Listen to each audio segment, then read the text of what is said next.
با سلام و درود به همه شما در هر کجای دنیا که هستید. افشین هستم با 96مین برنامه اپوزیت. این برنامه به صورت هفتگی و با هدف اصلی اطلاع رسانی تهیه میشه.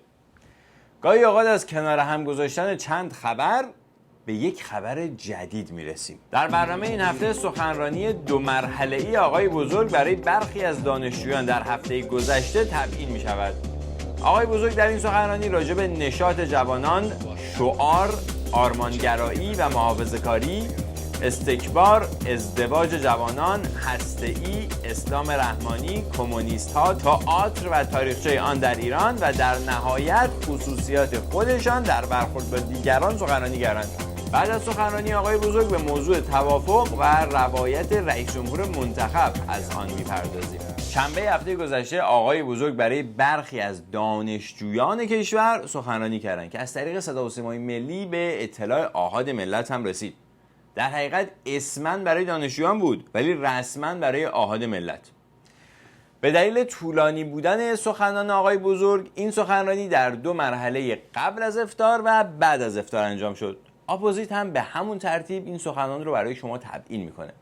در ابتدای بخش اول سخنرانی آقای بزرگ طبق معمول باز همینجا اینو گفتن و همینجا من مطلبی رو یادداشت کردم توی یادداشتام که عرض بکنم همینجا اون رو بگم.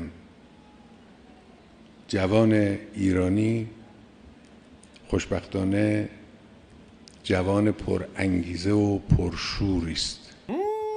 اون که بله زیر سایه نظام مقدس شور و انگیزه همینجوری موج میزنه تو کشور هستن. جوانان که هیچی. ولی چی شد که شما اینو همین اینجا گفتین؟ درست نقطه مقابل اون چیزی که بعضی از مراکز مغرض آماری و غالباً با منشأ خارجی یا اساساً خارجی اعلام میکنن، درست نقطه مقابل اون چیزی که اونها اعلام میکنن. اونها میگن جوان ایرانی افسرده است. آهان، پس شما دارین جواب اونا رو میدین. مراکز آماری اونا مغرضن چون بر اساس آمارها گفتن جوان ایرانی افسرده است. ولی خب خود شما بعضی وقتا به همون مراکز آماری استناد میکنید. طبق گزارش پایگاه‌هایی که رتبه علمی کشورها رو مشخص میکنن ما در رتبه 15 دنیاییم. 11 برابر متوسط دنیاست. این طبق آمارهایی است که مراکز علمی بین المللی دارن اعلام میکنن و اطلاع میدن. رتبه اقتصادی 17 در اقتصادهای جهان که این جزء آمارها و گزارش‌های بین المللی است. بر اساس گزارش مراکز علمی معتبر دنیا، مراکز سنجش جهانی درباره ایران قضاوت میکنن طبق آمارهای رسمی جهانی. اینا رجزخوانی نیست که من عرض میکنم، این گواهی مراکز علمی معتبر دنیاست. خلاصه هر وقت این مراکز یه آماری بدن که آقای بزرگ خوششون بیاد میشن معتبر علمی، هر وقت هم که خوششون نیاد میشن مغرض. حالا این مراکز مغرض چی گفتن؟ میگن در فلان درجه از افسردگی به درجه خیلی بالایی جوان ایرانی قرار داره. این طبقه بندی هم میکنن و خباثت آمیزی است که داره امروز انجام میگیره. چرا خباثت آمیزی است که داره امروز انجام میگیره؟ یعنی این چرا خباثت آمیزه؟ جوان ایرانی افسرده است، پس بایستی براش محیط نشاط درست کنیم. چجوری؟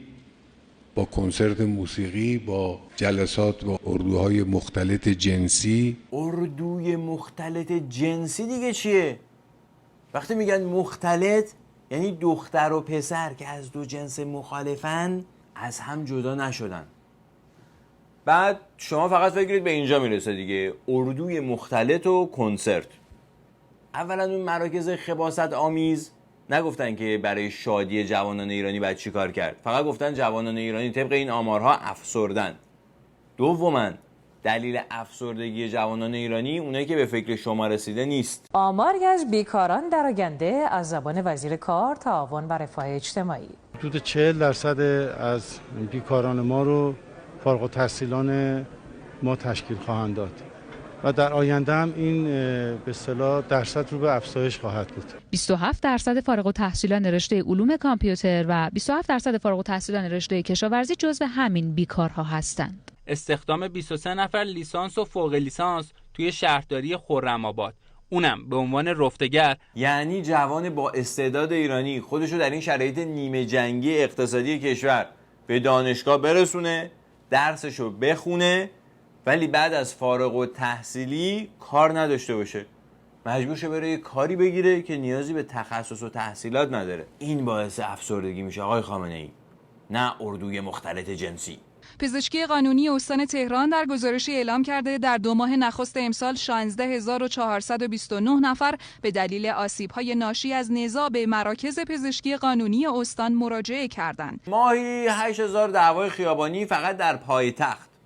تازه این دعواهایی که به پزشکی قانونی منتهی شده و براش پرونده تشکیل شده. آمار واقعی نزاع‌های خیابانی 10 برابر این رقمه. الان تقریبا به ازای هر 5 ازدواج یک طلاق تو کشور داره ثبت میشه. البته این عدد میانگین کشور هست. علیرغم اینکه طبق آمارهایی که اعلام میشه ما حدود 11 میلیون جمعیت در سن ازدواج داریم که مجردن، ولی برعکس طلاق روند تغییراتش روند مثبته. از هر 5 ازدواج یکیش منجر به طلاق میشه که این آمار رو به رشده و 11 میلیون جوان مجرد در یک کشور 70 میلیونی. این آمارهای خباثت آلود به خاطر نبود کنسرت‌های موسیقی در دانشگاه‌ها به وجود نیامده، به خاطر شرایط مالی و فرهنگی حاکم بر کشور زیر سایه نظام مقدس به وجود اومده. معاون امور زنان رئیس جمهور با اعلام این آمار که 1/3 کارتون خواب‌ها یعنی حدود 5000 نفرشون زن هستن گفته ما وظیفه داریم که با دادن این آمارها ایجاد حساسیت کنیم تا 13 دستگاهی که موظفن به این معضل رسیدگی کنند هرچه زودتر به خودشون بیان. 15000 کارتون خواب یعنی بی خانمان که 5000 تاشون خانم هستن. آمار اعتیاد و فحشا رو هم دیگه بهش اشاره نمی کنیم. از نظر آقای بزرگ اینا عامل افسردگی جوانان نیست. اینی که ما بیاییم دانشجوها رو به خیال خودمون برای نشاط بخشیدن به محیط دانشجویی به اردوی مختلط ببریم یا کنسرت موسیقی در دانشگاه تشکیل بدیم، این جزو غلط‌ترین کارهاست. بله، درست‌ترین کارها اینه که هیچ فکری برای اشتغال همین جوانان بعد از فارغ التحصیلی نکنیم و فقط نگران اردوی مختلطشون باشیم. اما دلیل آقای بزرگ برای جلوگیری از برگزاری اردوهای مختلط و کنسرت موسیقی در دانشگاه‌ها واقعاً شنیدنی است. اینا همون چیزایی است که دشمنان جامعه ایرانی و جامعه مسلمان و تمدن اسلامی و دشمنان خصوص دانشجوی ایرانی دنبال میکنن برای اینکه نگذارن از توی اینا شهریاری ها درست بشن، از توی اینها دکتر چمران ها درست بشن. اونا با طهارت زندگی کردن، با تقوا زندگی کردن. شهریاری ها رو نمیشناسم، ولی دکتر چمران ها اتفاقا در همین شرایط به تقوا و طهارت رسیدن. یعنی یا در دانشگاه‌های زمان طاغوت درس خوندن یا در کشورهای استکباری که در هر دو جا پر بوده از همین اردوهای مختلط جنسی و کنسرت‌های موسیقی. این واقعیت شامل حال اکثر مسئولین تحصیل کرده نظام مقدس میشه، مثل همین آقای جواد ظریف یا علی اکبر خان صالحی یا قهرمان طهارت و زمینخواری آقای محمد جواد لاریجانی. بگذاریم. بعد از این مبحث آقای بزرگ به مسئله استکبار ستیزی و تعطیلی اون پرداختن. تکلیف مبارزه با استکبار پس از مذاکرات چیست؟ مگر مبارزه با استکبار تعطیل پذیره؟ مبارزه با استکبار، مبارزه با نظام سلطه تعطیل پذیر نیست. من اینم جزو همین حرفایی است که اتفاقا تو یادداشت‌های امروز من یادداشت کردم که بگم بهتون. چه جالب واقعا. یعنی اینا میتونن برن سر میز مذاکره با همین استکبار بشینن، باشون دست بدن تا تحریم ها که اصلا اثر نداشتن برداشتشن و اسم بعضی ها از لیست تحریم ها بیرون بیاد ولی برای ما مبارزه با همین استکبار تعطیل ناپذیره. جزو کارهای ماست، جزو کارهای اساسی است، جزو مبانی انقلاب. یعنی مبارزه با استکبار اگر نباشه ما تابع قرآن نیستیم. اصلا مبارزه با استکبار تمام نمیشه. توجه کردی؟ تمام نمیشه اصلا. این جزء کارهای ایناست. ولی هر وقت خودشون لازم دارن میرن با استکبار یه چایی هم میزنن، دستم میدن برای اینکه مسئلهشون رو حل کنن. ولی برای شما یعنی احاد ملت، برای تبعیت از قرآن مبارزه با استکبار تعطیل ناپذیره. قرآن هم یعنی همین ایشون. یعنی جرأت داری قرآن یه جور دیگه معنی کن. مصادیق استکبار هم که دیگه معلومه. در مورد مصادیق استکبار آمریکا اتم مصادیق استکباره. اتم میشه. برای همینم نصف بیشتر همین مذاکرات بین وزیر خارجه نظام مقدس و وزیر خارجه اتم مصادیق استکبار بود. من به این مسئولین محترمی که تو قضیه هسته‌ای مذاکره میکنن که خب حالا اینا اجازه پیدا کردن که مسئولین روبرو با هم حرف بزنن، البته سابقه داشت در این سطح، نه در سطوح پایینتر سابقه داشت، در این سطح اولین بار بود. با اینا گفتیم که فقط در مسئله هسته‌ای شما حق دارید مذاکره کنید، در هیچ مسئله دیگری حق ندارید مذاکره کنید و نمی‌کنن. آها، یعنی در زمینه هسته‌ای اوکیه بابا، ربطی به استکبار ستیزی و اینا نداره. در زمینه‌های دیگه مهمه. مثلا در چه زمینه‌هایی؟ اون طرف مقابل گاهی مسائل منطقه و سوریه و یمن و فلان اینا رو پیش میکشه، اینا میگن ما در این زمینه‌ها با شما صحبتی نداریم و صحبت نمی‌کنن. آها، سوریه و اینا. ولی خوشبختانه حرفای مسئولینی که شما بهشون میگفتی چیکار کنن و چیکار نکنن، راجع به چی مذاکره کنن، راجع به چی مذاکره نکنن، ضبط شده. درباره سوریه هم ما بحث‌های بسیار خوب و مفصلی داشتیم. ما معتقدیم که راه حل سوریه باید یک راه حل سوری باشه. آقای جلیلی بودن، نماینده مستقیم آقای بزرگ سر میز مذاکره در اون زمان. و این نسخه مربوط میشه به 29 شهریور 1391 پایان مذاکرات استانبول. یکی از پیشنهادهای ما درباره موضوع بحرین بود و احترام به حقوق مردم و لزوم دموکراسی و برخورداری همه مردم از حق رأی. این هم مربوط میشد به 1 خرداد ماه 1391 پایان مذاکرات بغداد. از این جور مدارک فراوانه و این فقط 2 موردش بود که به دستور مستقیم آقای بزرگ سر میز مذاکرات هسته‌ای راجع به همون موضوعات غیر هسته‌ای بحث می‌شده. نماینده خدا روی زمین و مبنای تابعیت از قرآن دروغ میگه مثل بنز. نه، مبارزه با استکبار تعطیل پذیر نیست، تکلیفش کاملا روشنه و خودتون رو آماده کنید برای ادامه مبارزه با استکبار. آماده تا تمام محصولات آمریکایی مورد نیازمونو گرونتر از قیمتش در بقیه کشورها بخریم یا قلابیشو به همون قیمت بخریم. یعنی از این مبارزه با استکبار چیز دیگه ای تا حالا گیر ما نیومده. بگذاریم آقا اصلا بریم سر یه موضوع دیگه. مثلا اولین فریضه دانشجویی. اولین فریضه دانشجویی عبارت است از آرمانخواهی. آرمانخواهی که دورش به سر اومده آقا جان. الان عصر واقع گراییه. یه عده‌ای تبلیغ میکنن، وانمود میکنن که آرمانخواهی مخالف واقع گرایی است. نه آقا، آرمانخواهی مخالف محافظه کاری است. خب حالا ما با شما وارد این بحث نمیشیم. من که خیلی راحتم در برخورد با این و اون، با همه جور آدمی من میتونم برخورد کنم. ارتباط گیری من خوبه. عجب. ولی حالا ما بازم ترجیح میدیم با شما وارد بحث نشیم. شما بفرمایید اون آرمان ها چی هستند که خواستن اونها اولین فریضه دانشجوییه؟ یکیش مسئله ایجاد جامعه اسلامی و تمدن اسلامی است، یعنی احیاء تفکر اسلام سیاسی زیر نظر ولی مطلقه فقیه.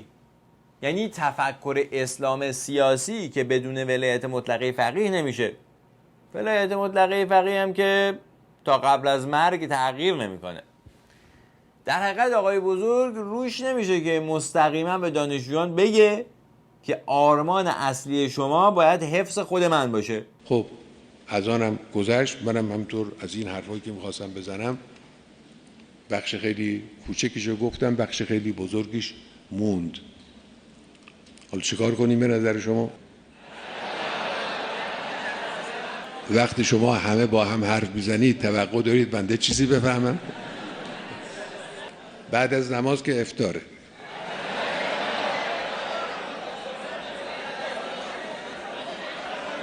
بعد از افطار به شرطی که بنده حال داشته باشم، اگر حال نداشتم هیچ. یعنی این جوانان خیلی بانشاتن، خیلی هم به سخنان آقای بزرگ علاقه‌مندن، اما واقعیت اینه که رهبر مسلمانان جهان یه دونه سخنرانی خودشو نمیتونه درست مدیریت کنه تا سر وقت همه مطالبشو بگه. بگذاریم.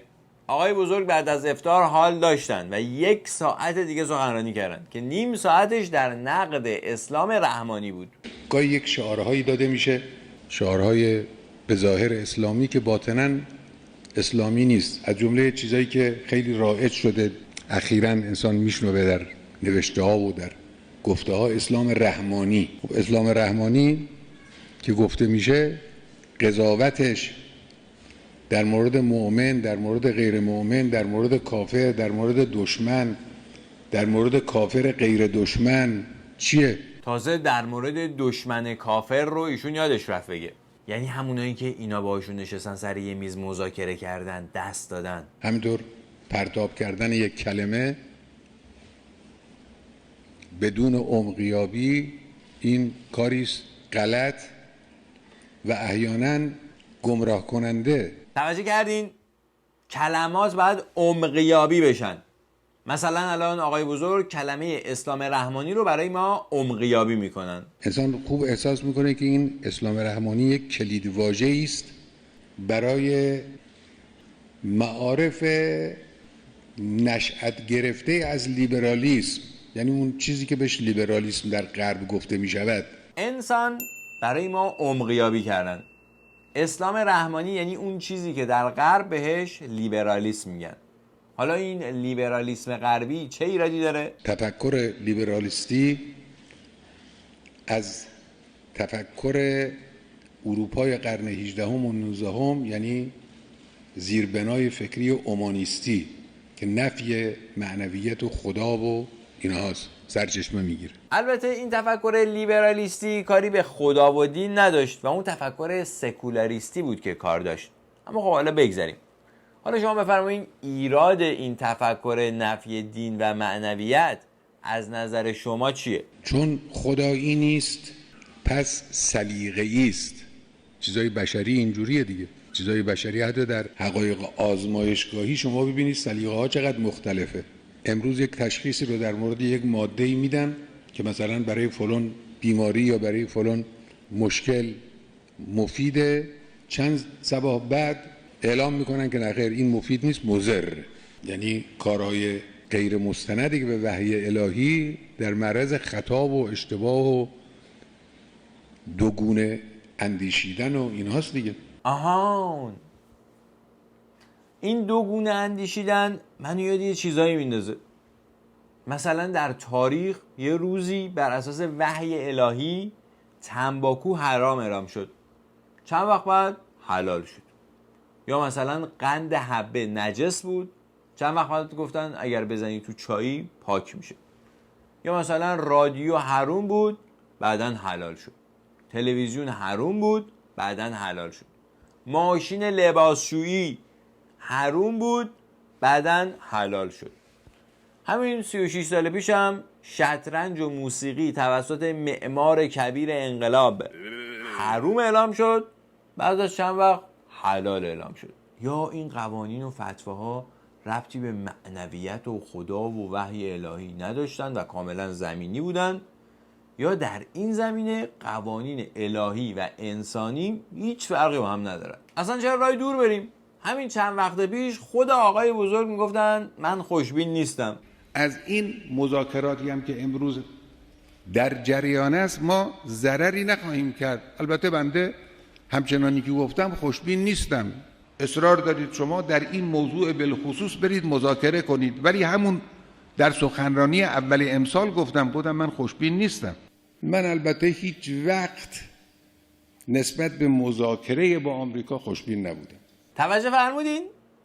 اما با اینکه سلیقه ایشون این بود که این مذاکرات به نتیجه نمیرسن و برای همین خوشبین نبودن، ولی این مذاکرات به نتیجه رسید. گروه 5 به اضافه 1 و جمهوری اسلامی ایران از این برنامه جامع اقدام مشترک تاریخی که ماهیت منحصراً صلح‌آمیز برنامه هسته‌ای ایران را تضمین کرده و نشانگر تغییر بنیادین در رویکرد آنها نسبت به این موضوع می باشد استقبال می کنند. یعنی 5+1 فتوای رهبری که مشتمل بر وحی الهی بود رو زیاد به یعنی باور نداشتن و خلاصه روی کاغذ و کاملا زمینی از نظام مقدس تضمین گرفتن که بمب اتمی درست نکنه و ریز این تضمین ها رو رئیس جمهور منتخب در همون روز، یعنی سه‌شنبه 23 تیر ماه اعلام کردن. آنچه من شنیدم بسیاری از مردم در دعاهاشان و در شبهای قدر به گروه مذاکره کننده و برای دستیابی به یک توافق خوب دعا کردند و من الان به ملت بزرگوار ایران اعلام می کنم که دعای اونها مستجاب شده است. دعاهای ملت ایران برای ارزان‌تر شدن گوشت، مرغ، میوه و کلاً اقلام غذایی یا کلاً به گوش خدا نمیرسه یا اگرم میرسه قرار نیست مستجاب بشه. آیه رئیس جمهور منتخب حسن آقا، آخه این چه حرفیه در شروع یه نطق تاریخی؟ بگذاریم تضمین ها رو بفرمایید چی بودن. و امروز در شرایطی توافق انجام شده است که بیش از 6,000 سانتریفیوژ که بیش از 5,000 آن در نتنز و بیش از 1,000 آن در فوردو خواهد بود باقی خواهند ماند. خب پس 19,000 سانتریفیوژ رسید به بیش از 6,000.